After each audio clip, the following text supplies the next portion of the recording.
over the place, mobilizing all of us to give our comrade a befitting burial. Thank you so much, comrade.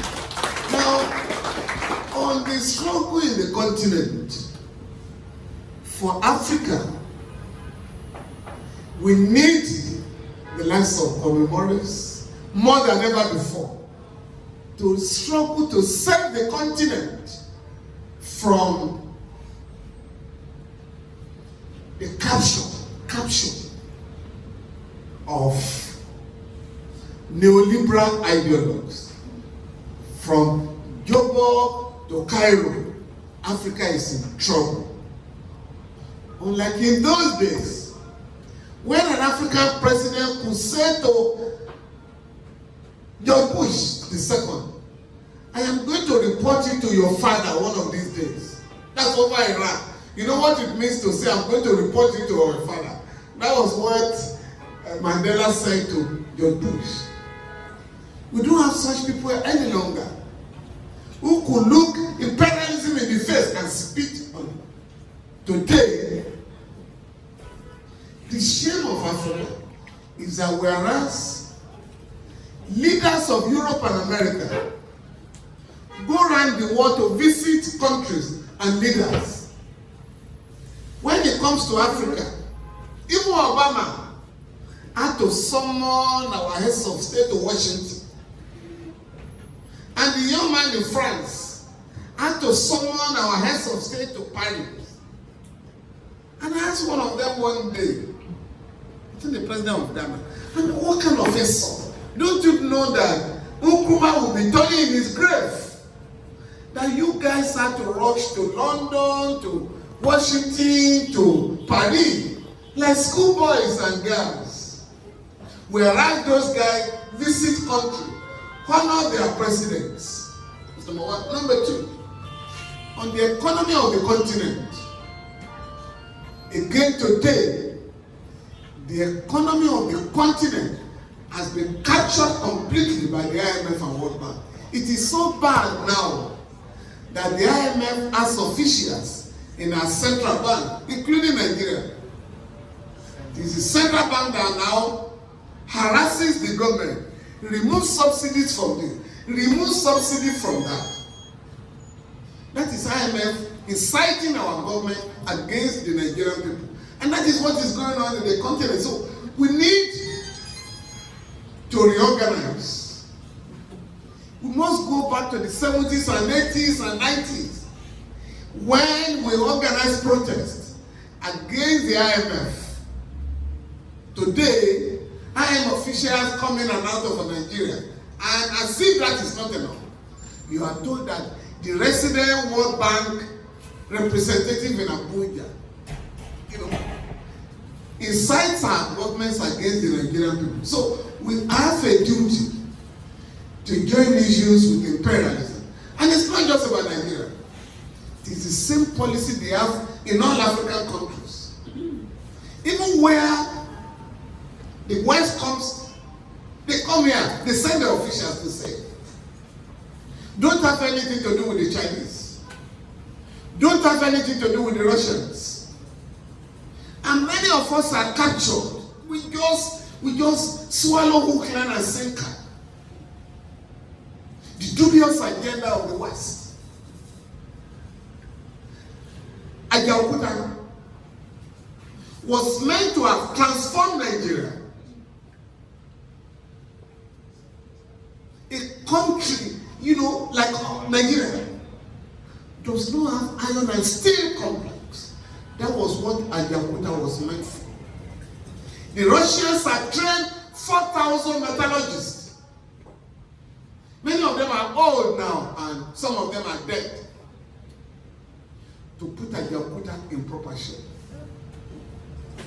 At the stage that the Russians have made progress, the neo-colonial rulers here said, oh, these people are going to turn Nigeria into a communist country, so terminate the agreement with the Russians. And so the Americans came in, the Indians came in, all of them. Today, Ajaokuta is a disaster. And so the government is going back to Russia. Please, can you come back to Ajaokuta? at enormous cost.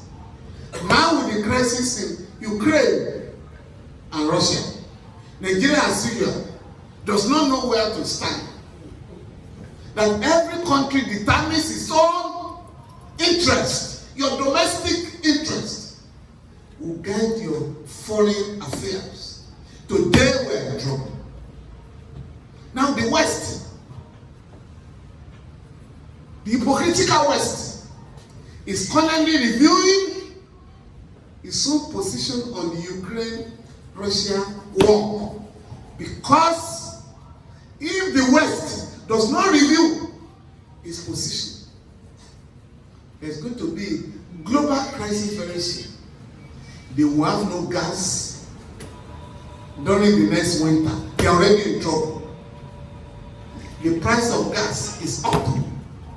The price of wheat is up. Many of us are not aware that Russia produces and supplies the world 1/3 of the entire wheat produced in the world. That's why we have a problem with the price of bread. We're not asking questions. Because of that war, the price of oil has gone up.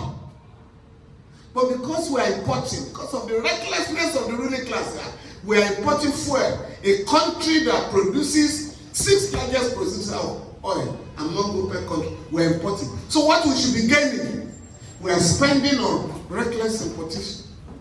So there are many implications of the war. In those days, the non-aligned movement, the organization we call the non-aligned movement, will have intervened to say, how can we put an end to this war? America has just voted $40 billion in addition to $20 billion earlier sent to Ukraine. So that would be $60 billion, which is enough to wipe out poverty in the entire Latin America, American countries. But the US prefer to spend $60 billion as its contribution to that war, to incite Ukraine, knowing that Ukraine can never win that war. Yet, you are inciting that country. You want to surround Russia with NATO forces. NATO ought to have collapsed after the CIA used Gorbachev to destroy the Soviet Union. NATO ought to have collapsed. The agreement was that neither the West nor the East will have all these supranational forces to take over countries and ruin countries. Africans are not asking questions. What is NATO? The last atrocity of NATO in Africa was the overthrow of Gaddafi. Today, there are 6 people who are laying claim to the leadership of that country. Libya can never recover from the destruction by the West. And what was the offense? Oh, they said Gaddafi was not, practicing democracy. Okay, no problem. And the people in Saudi Arabia practicing democracy? Yes. UAE, Qatar, all of them. Is democracy being practiced in Israel? That also unleashed violence on the Palestinians. Many of you hear, oh, the Israelis, they are the people of God. Who tells you that? Unknown to Nigerians, less than 7% of Israelis believe in Christianity. But here out of ignorance. Oh, the Jewish are right. Let them exterminate the Palestinians. So please, we have to discuss war politics and think of our own interest. All of you go to Mecca and Jerusalem. Find out what is the commitment of those countries, to the God that we worship. We're talking of Africa. How can we take the resources of this continent to make the lives of our people better? This is the richest continent in the world, yet it is the poorest. Young people, all of us must now engage the forces of backwardness and darkness in Africa. And if we can't get it right in Nigeria, Africa is in trouble. think it was Fela that made the point. Fix Nigeria, Africa will be okay. In the 70s and 80s, people in the diaspora were coming to trace their roots here. They wanted to come back here because of racism in the West. Today, so painful that many of our young people are not aware that people in the West were sleeping in our embassies. They wanted to come to Nigeria in the 70s and 80s. Today, our people are not just sleeping in embassies. They are going through the Atlantic, through the Mediterranean Sea. And many of our young people perished through that route. Why? Why? Let us begin now with Nigeria to take our destiny in our hands. We can no longer stand aloof. One of our organizations, the Labour Party, because this is important for all of us. In our presence, the Labour Party has become a dumping ground for people rejected in the APC and PDP.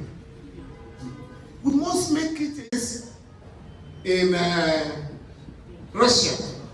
So we are going to transport our gas to the West through Morocco. In fact, we are going to cut on that because what they call Morocco, the gas there where they want to park is also through the land of the people of Western Sahara. So we are going to challenge them because we already have instruction. You cannot pass through our land without negotiating with us. Western Sahara, unknown to most of us, is a member of the African Union. So you have Morocco as a colonial overlord over Morocco. Western Sahara. That should not be allowed. Comrade Morris was also dedicated to that struggle to decolonize Western Sahara and free the Sahrawis. The last one is on Cuba. The West, America, has for over 60 years imposed sanctions on Cuba. Again, Comrade Morris was dedicated to the struggle of the Cubans. So when we are gathered there, the dubious people now, they are negotiating with Venezuela. They impose some manners of sanctions on Venezuela. But because oil is serious business in the West, America is now negotiating with Venezuela. Can you supply? They want to negotiate to have oil. Because there is crisis in America now. The price of what they call gasoline is gone up over 60%. So they will have a riot soon. So they are now trying to negotiate with Iran. Can you imagine America negotiating with Iran, with Venezuela? And that is the hypocrisy of Western imperialism. But they will come here and say, please, have nothing to do with the Russians. And the Chinese. You may criticize the Chinese. The loans they have given to us, we can see it. We can see the train from Lagos to Ibadan. We can see the train from Abuja to Kaduna, and so on and so forth. Where are the loans? Where can you identify what the ruling class has done with the loans from the West? The bulk of the money goes back to the West. And then we go on, this West, and America will save us. Britain will save us. None of them will save you. So please, in paying great tribute to our country, please let us rededicate ourselves to the struggle to decolonize the entire African continent, to demilitarize countries that are at war, and to make our country a better place. Thank you, Governor.